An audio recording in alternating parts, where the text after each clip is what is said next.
शङ्कर जय जय शङ्कर हर हर शङ्कर जय जय शङ्कर हर हर शङ्कर जय जय शङ्कर हर हर शङ्कर पालय माम्.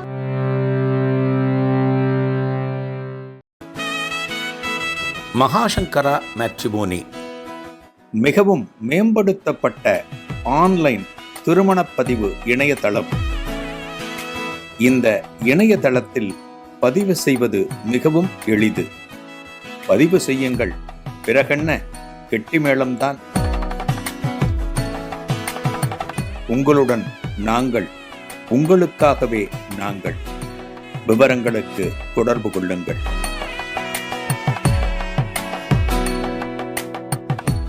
ஸ்ரீ குருபியோ நமக. ஓம் காஞ்சிவாசாய வித்மகே சாந்தரூபாய திமகி தன்னச்சந்திரசேகரேந்திர பிரச்சோதியாத். எல்லாருக்கும் நமஸ்காரம்.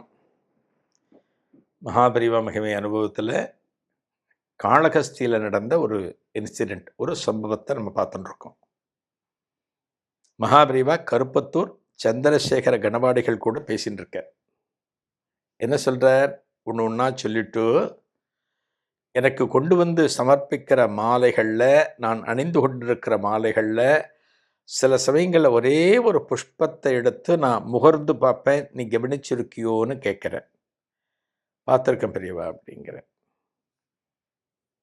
பெரியவா சொல்கிற, இந்த பூவை நான் முகர்ந்து பார்ப்பேன், ஆனால் ஒன்று தெரியுமா, அதனோட வாசனை எனக்கு தெரியாது. நான் பூவை மோந்து பார்ப்பேன், ஆனால் அதனோட வாசனை எனக்கு தெரியாது. இது இன்னைக்கு நேற்றுக்கு இல்லை, ஒரு 40 வருஷமா இப்படி தான் இருக்கு. இந்த சம்பவம் நடக்கிறப்ப பெரியவா சொல்றார், ஒரு 40 வருஷமாவே இந்த பூவெல்லாம் இப்படி மோந்து பார்த்தா எனக்கு வாசனையே தெரியறது இல்லடா அவர்கிட்ட சொல்றார். அவர் ஆச்சரியமா கேட்டு இருக்கார் சந்திரசேகர கணவாடிகள். மகாபிரிவா சொல்றார் அடுத்தது, சரி ஒருவேளை இந்த மலர்களோட வாசனை தான் நமக்கு தெரியல போல இருக்கு, நம்மால உணர முடியல. துர்நாற்றத்தை இந்த மூக்கு ஒருவேளை அடையாளம் கண்டுபிடிச்சிடும். துர்நாற்றம் இல்லையா? நம்ம பார்க்குறோம், ஏதான நம்ம ரோட்டில் நடந்து போகிறோம், எங்கேயோ போயின்னு இருக்கோம் அப்படின்னா, ஒரு கோவிலுக்கு போகிறோம், கடத்தருக்கு போகிறோம்னா, ஏதான ஒரு குப்பை மேடு இருக்குன்னு வச்சுக்கோங்களேன், அங்கே நடக்கும் என்ன பண்ணுவோம், இப்படிதான் பிடிச்சிட்டு போவோம். ஒரு குப்பை மேடோ ஏதோ ஒரு அசிங்கமாக இருக்கிற இடம், குப்பை கூளங்கள் நிரம்பி இருக்கிற இடம், ஏதோ ஒன்றுன்னா நம்ம என்ன பண்ணுவோம், டக்குன்னு இந்த துர்நாற்றம் வந்த உடனே மூக்க பிடிப்போம். ஒரு வாசனை அப்படின்னாலும் நம்ம சொல்லுவோம், கடந்து போகிற போது சொல்லுவோம். ஏதான ஸ்வீட் ஸ்டாலை கடந்து போகிறோம் அப்படின்னா சொல்லுவோம், ஏதோ நல்ல இது போட்டுருக்காப்புல, ஏதோ பட்சணம்லாம் போட்டுருக்காப்புல இருக்கு, கடலமாவு வாசனைலாம் வருது, ஏதோ ஒன்று சொல்லுவோம் நம்ம. ஆக மனிதர்களால் வாசனைகளை இனம் காண முடியும், துர்நாற்றத்தை இனம் காண முடியும். கரெக்டா? நம்ம எல்லாருக்குமே தெரியும். அதான் சொல்கிறோம், இப்போ அடுப்பில் ஏதாவது தீயறதுன்னு வச்சுக்கோங்க, மாமி பூஜை ரூமில் இருப்ப, நம்ம ஏதோ கம்ப்யூட்டரில் ஒர்க் பண்ணிட்டு இருப்போம், ஏண்டி சீக்கிரம் பாரு அடுப்படியில் ஏதோ தீயற மாதிரி இருக்குது அப்படிமா, மாமி ஓடி வருவா, ஏதோ தீஞ்சிருக்கும். ஆக நம்ம மூக்கு வேலை செய்கிறது. ஏதோ ஒரு குப்பை கொளுத்துற ஸ்மெல் வருது, எங்கேயோ குப்பையை கொளுத்திட்டு இருக்காடி, இந்த ஜனகதெல்லாம் சாத்து அப்படிங்கிறோம். ஆக ஒரு துர்நாற்றமும் நமக்கு நல்லா தெரியறது. இங்கே பாருங்க, மகாபிரிவா சொல்றா, எனக்கு வாசனையும் தெரியல, துர்நாற்றமும் தெரியல. துர்நாற்றமும் எனக்கு தெரியவே இல்லை, இந்த மூக்குக்கு தெரியல. சில இடத்துல நான் போகிறேன், சில இடத்துல அந்த துர்நாற்றம் இருக்கிற இடத்துல நானே பரீட்சை பண்ணி பார்த்தேன். அந்த இடத்துக்கு போய் இந்த துர்நாற்றம் நமக்கு தெரியறதா, இந்த மூக்கால நுகர முடிகிறதான்னு நான் போய் பார்த்துருக்கேன். ஆனால் எனக்கு தெரியல, துர்நாற்றமும் தெரியல, இந்த வாசனையும் தெரியல அப்படிங்கிறார் பெரியவர்.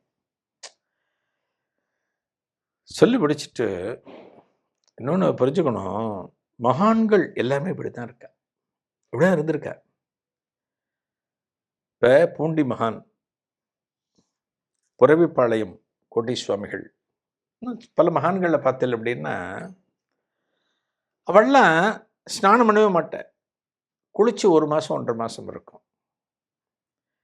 நம்மெல்லாம் ஒரு நாள் குளிச்சுட்டு ஒரு 2 மணி நேரத்தில் ஒரு கடத்தூருக்கோ ஒரு ஆஃபீஸ்க்கோ போகிறோம் அப்படின்னா பக்கத்தில் இருக்கிறவன் எப்படிங்கிறான். நம்மள்டேருந்து வரக்கூடிய துர்நாற்றம் இல்லையா? குளிச்சா கூட நமக்கு உடம்புலேருந்து துர்நாற்றம் வருது. கிட்டத்தட்ட 1 மாதம் 2 மாதம் 3 மாதம் வருஷக்கணக்கில் குளிக்காமல் இருந்தாலுமே, ஸ்நானம் பண்ணாமல் இருந்தாலுமே, மகான்கள் உடலில் இருந்து எந்த விதமான துர்நாற்றமும் வராது. பார்த்துருக்கோம் இல்லையா? மகான்கள் அத்தனை பேருமே இதற்கெல்லாம் அப்பாற்பட்டவர்கள். வாசனை, துர்நாற்றம், பசி, சுகம் இதுக்கெல்லாம் அப்பாற்பட்டவர்கள். அவளுக்கு ஒண்ணுமே கிடையாது. அதத்தான் மகாபிரிவு சொல்றார். எனக்கு வாசனையும் தெரியலடா, துர்நாற்றமும் தெரியல அப்படின்னு பெரியவா சொல்லிட்டு, ஆனா என்ன தெரியுமா, என்கிட்ட வராளே, என்னை பார்க்க வராளே, அவள்லாம் என்கிட்ட வந்தோன்னு மூக்க பொத்தின்றா அப்படிங்கிறார்.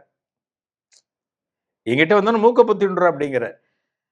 அப்படின்னா பெரியவாட்டே துர்நாற்றம் வருதுன்னு அர்த்தமா? அப்படி இல்லை. பெரியவா என்ன சொல்கிறார், ரொம்ப அழகாக சொல்கிறார். எங்கிட்ட வந்தோன்னே இப்படியெல்லாம் மூக்கை பற்றின்றா, ஒரு துண்டால் பற்றிக்கிறா, இல்லை கையால் இப்படி பற்றிக்கிறா அப்படின்னு பெரியவா சிரிக்கிறாராம். ஒரு மகான்கிட்ட போகும்போது நம்மளே அப்படி தான் நடந்துப்போம். டக்குன்னு இப்படி கையை பற்றிப்போம். ஒரு பவ்யம், ஒரு வினயத்துக்காக நம்ம பண்ணுவோம்.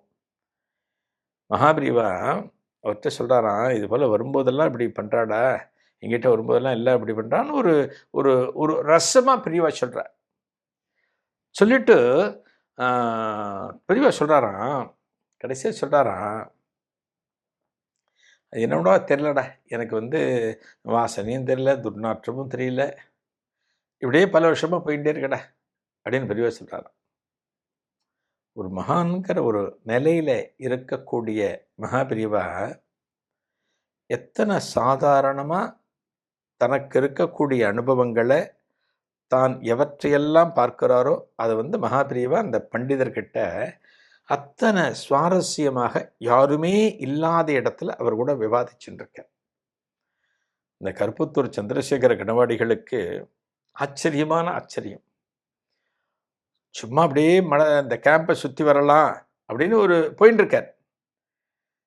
அப்படி போயின்னு இருக்கிறப்ப மகாபிரிவா அவரை கூப்பிட்டு வச்சு உக்காத்தி வச்சு அவர்கிட்ட இவ்வளவு தூரம் ஒரு சம்பாஷணை நடத்துறார் அப்படின்னா மகாபிரிவா எப்பேற்பட்ட ஒரு பாக்கியம் இருந்தால் மகாபிரிவா அவரை கூப்பிட்டு உட்காத்தி வச்சு பேச முடியும்.